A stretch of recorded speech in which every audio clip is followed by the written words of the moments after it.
जय हिंद दोस्तों, आप सभी का बहुत बहुत स्वागत है आपके अपने YouTube चैनल में। मैं आप सभी को वर्ल्ड जियोग्राफी पढ़ा रहा हूं और आज का टॉपिक है हमारा पृथ्वी की गतियां एवं अक्षांश और देशांतर, movement of the earth and the latitude and longitude. अक्षांश और देशांतर के बारे में आज हम पढ़ने वाले हैं, पृथ्वी के बारे में। चलिए क्लास को स्टार्ट कर देते हैं। बाकी आप मेरे चैनल पे जाके प्लेलिस्ट मैंने बना रखी है हर चीज़ की, तो आप जाके चेक कर लीजिएगा क्लासेस की। सबसे पहले बात करते हैं हम विषुव की। तो विषुव, जिसे हम इक्वेनस कहते हैं, को संपूर्ण विश्व में दिन और रात बराबर होती है। इक्वेनस को संपूर्ण विश्व में दिन और रात बराबर होती है। यह तिथि कौन सी है? तो 21 मार्च और 23 सितंबर, यह 2 दिन है जिस दिन विषुव को संपूर्ण विश्व में दिन और रात आपकी क्या होती है? बराबर होती है। वर्ष भर रात और दिन किस स्थान पर बराबर होते हैं? तो वर्ष में रात और दिन किस स्थान पर बराबर होते हैं? तो वो स्थान है भूमध्य रेखा, इक्वेटर पर। क्लियर? इक्वेटर पर आपका रात और दिन इस स्थान पे बराबर होते हैं। ठीक है, वर्ष भर, पूरे साल भर। और इक्वेनस को संपूर्ण विश्व में दिन और रात बराबर होती है इक्वेनस पे। ठीक है, आगे बात करते हैं कर्क संक्रांति। कर्क रेखा मतलब कर्क संक्रांति के समय उत्तरी गोलार्ध के किस स्थान पर 12 घंटे का दिन होता है? तो कर्क संक्रांति के समय उत्तरी गोलार्ध के किस स्थान पर 12 घंटे का समय होता है? तो विषुवत रेखा पर। विषुवत रेखा पर 12 घंटे का समय होता है कर्क संक्रांति के समय उत्तरी गोलार्ध के स्थान पर। आगे अगर हम बात करें तो ऋतु परिवर्तन चक्र, आप यहाँ पे देख सकते हैं ऋतु परिवर्तन चक्र के बारे में अगर हम बात करें तो देखिए 21 जून को जो हमारी पृथ्वी है, यह दक्षिण गोलार्ध में शीत ऋतु होता है और उत्तरी गोलार्ध में ग्रीष्म ऋतु होता है। तो ये वाला जो हिस्सा है इसमें गर्मी पड़ेगी और इस हिस्से में आपका ठंडा रहेगा। तो दक्षिणी गोलार्ध में ठंडी रहेगी, उत्तरी गोलार्ध में आपका गर्मी रहेगी। ये पृथ्वी की कक्ष है जिसके ये मूव करते रहती है। और जब 23 सितंबर आता है, बसंत विषुव आता है, तो उस टाइम पर दिन और रात आपके बराबर होते हैं। ठीक है, उसके बाद फिर ये मूव करेगी और पृथ्वी जब 22 दिसंबर को जब पृथ्वी आपके सूर्य से थोड़ा दूर चली जाती है, तो उस टाइम पर उत्तरी गोलार्ध में आपका ठंडा पड़ता है और दक्षिणी गोलार्ध में गर्मी पड़ती है। इसके बाद मकर रेखा होते हुए पृथ्वी फिर से अपने राउंड पे चली जाती है। 21 मार्च को दिन और रात बराबर होता है, 23 सितंबर को दिन और रात बराबर होता है। ठीक है, ये मैंने आपको बता दिया ऋतु परिवर्तन चक्र, कैसे ये पृथ्वी जब चक्कर लगाती है सूर्य का, तो वो कैसे अपने कक्ष के हिसाब से दिन रात और ऋतुओं का परिवर्तन करती है। पृथ्वी को अपने अक्ष, जिसे हम एक्सिस कहते हैं, उस पे झुकाव का कोण कितना होता है? 23.5 डिग्री। 23.5 डिग्री पृथ्वी का अपने अक्ष एक्सिस पर झुकाव होता है। उत्तरी गोलार्ध नॉर्दर्न हेमिस्फेयर में वर्ष का सबसे छोटा दिन किस तिथि को होता है? तो नॉर्दर्न हेमिस्फेयर में वर्ष का सबसे छोटा दिन 22 दिसंबर को होता है। 22 दिसंबर को। क्लियर? उत्तरी गोलार्ध में सबसे बड़ा दिन किस दिन होता है? 21 जून को। तो उत्तरी गोलार्ध में सबसे बड़ा दिन 21 जून को, सबसे छोटा दिन 22 दिसंबर को। पृथ्वी का सूर्य के चारों ओर चक्कर लगाना तथा अपने अक्ष पर झुका होना मौसम परिवर्तन का मुख्य कारण माना जाता है। तो जो पृथ्वी है वह सूर्य के चारों ओर चक्कर लगाती है और अपने अक्ष पर जो वो 22.5 डिग्री झुकी हुई है, 23.5 डिग्री जो झुकी हुई है, इसके चलते ही पृथ्वी पर मौसम जो परिवर्तन होता है वो देखने को मिलता है। दक्षिणी गोलार्ध की बात करें तो साउदर्न हेमिस्फेयर, इसमें सबसे बड़ा दिन कब होता है? 22 दिसंबर। साउदर्न हेमिस्फेयर में सबसे बड़ा दिन 22 दिसंबर को होता है। आगे हम बात करते हैं उपसौर और अपसौर की। तो उपसौर क्या होता है? उपसौर जिसे हम पेरिहीलियन कहते हैं और अपसौर को हम एपिहीलियन कहते हैं। ठीक है। तो उपसौर पृथ्वी जब सूर्य से निकटतम दूरी पर होती है तो इसे हम उपसौर कहते हैं। ऐसी स्थिति 3 जनवरी को होती है। फिर से समझिए, उपसौर पृथ्वी जब सूर्य से निकटतम दूरी पर होती है तो उसे हम उपसौर कहते हैं और ऐसी स्थिति 3 जनवरी को होती है। अपसौर की बात करें तो पृथ्वी जब सूर्य से अधिकतम दूरी पर होती है तो इसे हम अपसौर कहते हैं और ऐसी स्थिति 4 जुलाई को होती है। तो अपसौर का मतलब होता है जब पृथ्वी सूर्य से दूर हो, और डेट कब? 4 जुलाई को ऐसी स्थिति होती है। और उपसौर का मतलब जब पृथ्वी सूर्य के निकट हो। ठीक है, निकटतम दूरी पर होती है और ऐसी स्थिति 3 जनवरी को होती है। आगे बढ़ते हैं।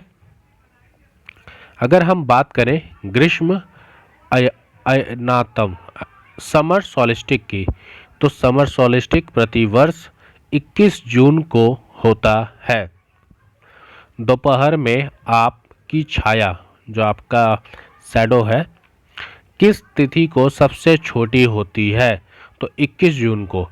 21 जून को दोपहर के समय में जो आपकी छाया है वह सबसे छोटी होती है, क्योंकि समर सॉलिस्टिक प्रतिवर्ष 21 जून को होता है। वार्षिक तपांतर जिसे हम एनुअल रेंज ऑफ टेम्परेचर कहते हैं इंग्लिश में, किस अक्षांश पर न्यूनतम होता है? तो एनुअल रेंज ऑफ टेम्परेचर आपका भूमध्य रेखा पर कैसा होता है? न्यूनतम होता है। प्रधान यमोत्तर प्राइम मेरिडियन और इक्वेटर की जो रेखा है वह प्रतिच्छेदन बिंदु कहाँ अवस्थित है? प्राइम मेरिडियन तथा इक्वेटर रेखा का जो प्रतिच्छेदन बिंदु है वह कहाँ पर स्थित है? तो वह आपका अटलांटिक महासागर में स्थित है।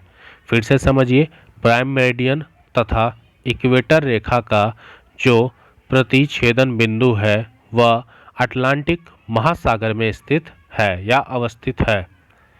आगे बात करें अगर हम शून्य अंश अक्षांश जिसे आप लैटिट्यूड कहते हैं और देशांतर जिसे आप लॉन्गिट्यूड कहते हैं, इस बिंदु का प्रतिच्छेदन अटलांटिक महासागर में है। तो लैटिट्यूड और लॉन्गिट्यूड का जो प्रतिच्छेदन है बिंदु है वह अटलांटिक महासागर में अवस्थित है। सूर्य उदय की जो पहली किरण है वह भारत के किस मेरिडियन पर दिखाई पड़ती है? तो 97 डिग्री 25 मिनट पूर्व में दिखाई पड़ती है। 97 डिग्री 25 मिनट पूर्व। अंतर्राष्ट्रीय दिनांक रेखा इंटरनेशनल डेट लाइन किस महासागर से गुजरती है? तो अंतर्राष्ट्रीय दिनांक रेखा प्रशांत महासागर से गुजरती है। पृथ्वी की भूमध्य रेखा इक्वेटर लाइन की कुल लंबाई कितनी है? तो पृथ्वी की इक्वेटर लाइन की कुल लंबाई कितनी है? तो 40,075 किलोमीटर। 40,075 किलोमीटर पृथ्वी की भूमध्य रेखा की कुल लंबाई है। ग्लोब पर दो स्थानों के मध्य न्यूनतम दूरी अंतर्राष्ट्रीय तिथि रेखा पर नहीं होती है। तो ग्लोब पर दो स्थानों के मध्य में जो न्यूनतम दूरी है वह अंतर्राष्ट्रीय तिथि रेखा पर नहीं होती है। कौन सी देशांतर रेखा प्रधान यमोत्तर के साथ मिलकर ग्लोब पर किस वृहत वृत्त का निर्माण करती है? तो यह है आपका 180 देशांतर रेखा। कुछ महत्वपूर्ण अक्षांश रेखाएं यहाँ पर दी गई हैं, आप इसे देख सकते हैं ग्लोब के माध्यम से। ये यहाँ पे एक आपको डायग्राम दिख रहा होगा, तो यहाँ पे आप देखिए, अगर हम ध्यान से देखें तो ये आपकी विषुवत रेखा है 0 डिग्री सेल्सियस। ये आपकी कर्क रेखा है 23 डिग्री 5 मिनट नॉर्थ। ये आपकी मकर रेखा है 23 डिग्री 5 मिनट साउथ। ये आपकी अटलांटिक रेखा है tropic of Antarctic 66 degree 5 minute south. ये आपकी ट्रॉपिक ऑफ आर्कटिक है, ठीक है, आर्कटिक और ये अंटार्कटिक, ठीक है, 66 डिग्री 5 मिनट नॉर्थ। ये आपका दक्षिण ध्रुव है और ये आपका उत्तरी ध्रुव है, ठीक है। 0 पर धार योगवातर रेखा।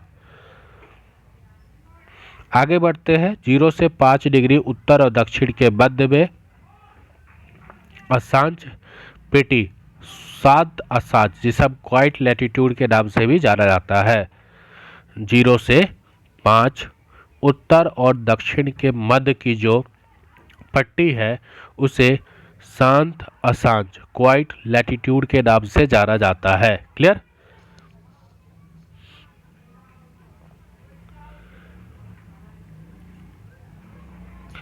आगे बात करते हैं इक्वेटर पर स्थित देश। तो इक्वेटर पे टोटल आपके 13 देश हैं इक्वेटर पर स्थित, ठीक है। इक्वेटर पर स्थित देश कितने हैं? टोटल 13 हैं। पहला है Sao Tome and Principe, Gabon, Congo गणराज्य, लोकतांत्रिक गणराज्य Congo, Kenya, Uganda, Somalia, Maldives, Indonesia, Kiribati, Colombia, Ecuador और ब्राज़ील। तो टोटल आपके 13 देश हैं जो इक्वेटर पर, इक्वेटर जो कि लाइन है उस पर स्थित हैं। अगर हम बात करें ट्रॉपिक ऑफ कैंसर की, तो सॉरी कर्क रेखा की, not cancer, tropic of Capricorn की बात करें तो इस पर आपके 18 देश स्थित हैं। ट्रॉपिक ऑफ कैप्रिकॉर्न कर्क रेखा, हवाई द्वीप, बहमास, मारितानिया, अल्जीरिया, मिस्र, Libya, Bharat, Myanmar, Oman, Mexico, Niger, Mali, Chad, Saudi Arab, संयुक्त अरब अमीरात, बांग्लादेश, चीन और ताइवान। ये सब रेखा आपकी कर्क रेखा पर है। तो कर्क रेखा पर ट्रॉपिक ऑफ कैप्रिकॉर्न की बात करें तो कर्क रेखा पर आपके टोटल कितने हैं? सॉरी यहाँ पे एक सेकंड, ये थोड़ा सा गलत दिया हुआ है, कैप्रिकॉर्न और यहाँ पे, तो कर्क रेखा पर, यहाँ कर्क रेखा पे, इसको हटाइए, कर्क रेखा पर टोटल कितने स्थित देश हैं? 18 हैं। भारत किस रेखा पर है? तो भारत कर्क रेखा पर है, याद रखिएगा। अब बात करते हैं मकर रेखा की। तो मकर रेखा पे टोटल आपके देश 12 हैं।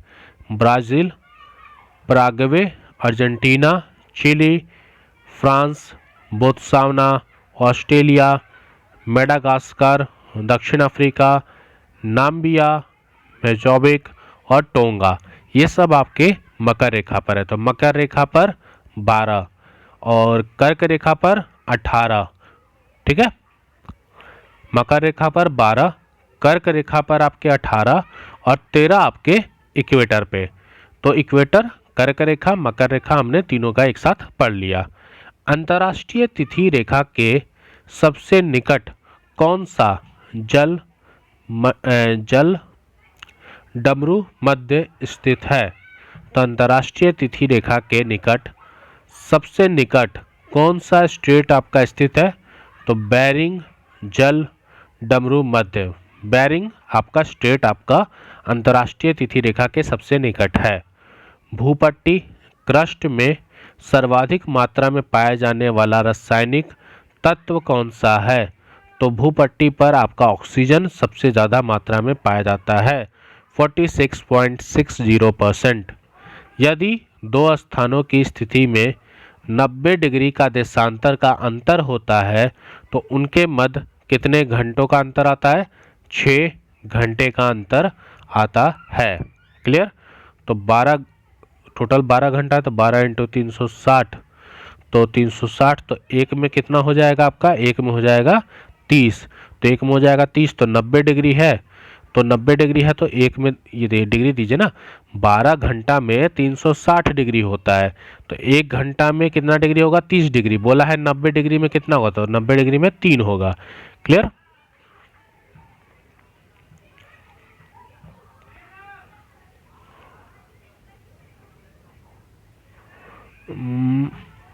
सॉरी मैंने गलत बोला क्या,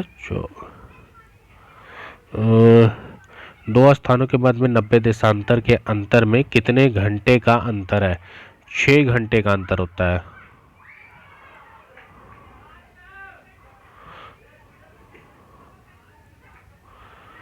तो एक घंटे में 15, एक घंटे में 15 हुआ तो 12 घंटे में, तो मतलब 24 घंटा। ओके सॉरी गलत बोल दिया था मैंने।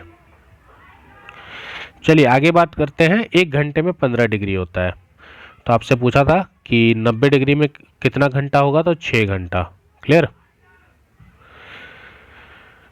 मिस्र की राजधानी काहिरा का स्थानीय मानक समय ग्रीनविच से 2 घंटा आगे है, तो वह किस देशांतर पर स्थित है। तो मिस्र की राजधानी काहिरा का जो स्थानीय मानक समय ग्रीनविच से 2 घंटा आगे है, तो वह 30 डिग्री पूर्वी देशांतर पर स्थित है। अश्व अक्षांश किसे कहते हैं, 30 डिग्री से 35 डिग्री के बीच में जो अक्षांश होती है तो उसे हम अश्व अक्षांश कहते हैं। पृथ्वी का आंतरिक भाग जिसे हम कोर कहते हैं, कोर, ये निकल और लोहे से मिलकर बना है, निफ। ठीक है।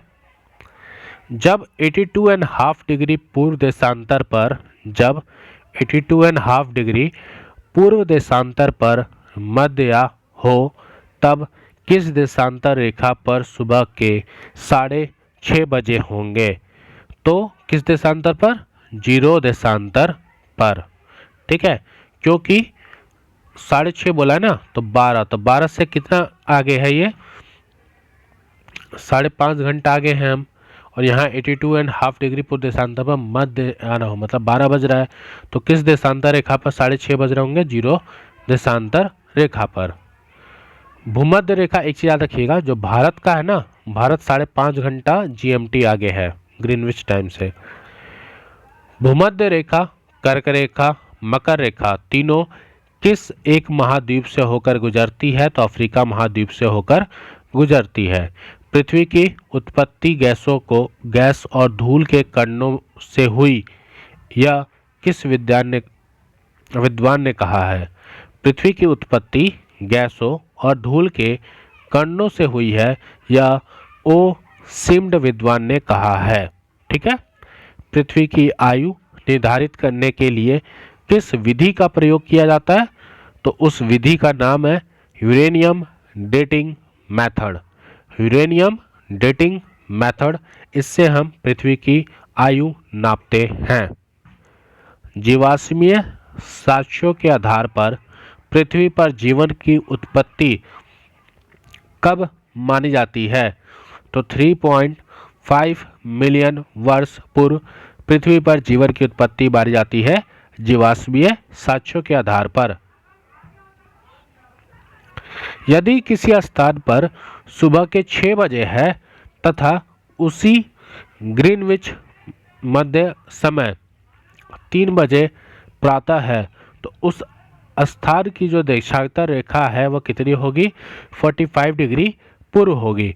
मैंने अभी आपको बताया था 1 घंटा में, 1 आवर में 15 डिग्री होता है, यहाँ पे कितना है, 45 डिग्री है, तो 45 डिग्री है तो 1 घंटा में 15, 1 घंटा में 15 डिग्री, तो 45 डिग्री में कितना हो जाएगा, 3 घंटे, तो 6 से 3 देख लीजिए 45 डिग्री। क्लियर। विश्व को कितने समय कटबंधों से विभाजित किया गया है। विश्व को कितने समय कटिबंधों से विभाजित किया गया है, 24 कटिबंधों। इसको 360 से जब आप करेंगे तो 1 आवर में 15 डिग्री आ जाएगा। ग्लोब पर उत्तरी गोलार्ध में विषुवत वृत्त से 66.5 डिग्री की कोणीय दूरी पर खींचा गया काल्पनिक वृत्त क्या कहलाता है? तो उसे हम ट्रॉपिक ऑफ आर्कटिक कहते हैं। ट्रॉपिक ऑफ आर्कटिक किसे कहते हैं? ग्लोब पर उत्तरी गोलार्ध में विषुवत वृत्त से 66.5 डिग्री की जो कोणीय दूरी होती है जिस पर खींचा गया है उसे हम ट्रॉपिक ऑफ आर्कटिक कहते हैं। विषुवत रेखा सहित कुल अक्षांशों की संख्या 181 है। 90 और एक आपका इक्वेटर सहित बोला है। 0 डिग्री देशांतर रेखा तथा 0 डिग्री देशांतर रेखा द्वारा अंतर्राष्ट्रीय मानक समय IST इंटरनेशनल स्टैंडर्ड टाइम का निर्धारण किया जाता है। यह देशांतर रेखा निम्नलिखित देशों से होकर गुजरती है। तो जो आपका IST है वह कहाँ कहाँ से गुजरती है? United Kingdom, France, Spain, Algeria, Mali, Togo, Ghana और बुर्किना फासो।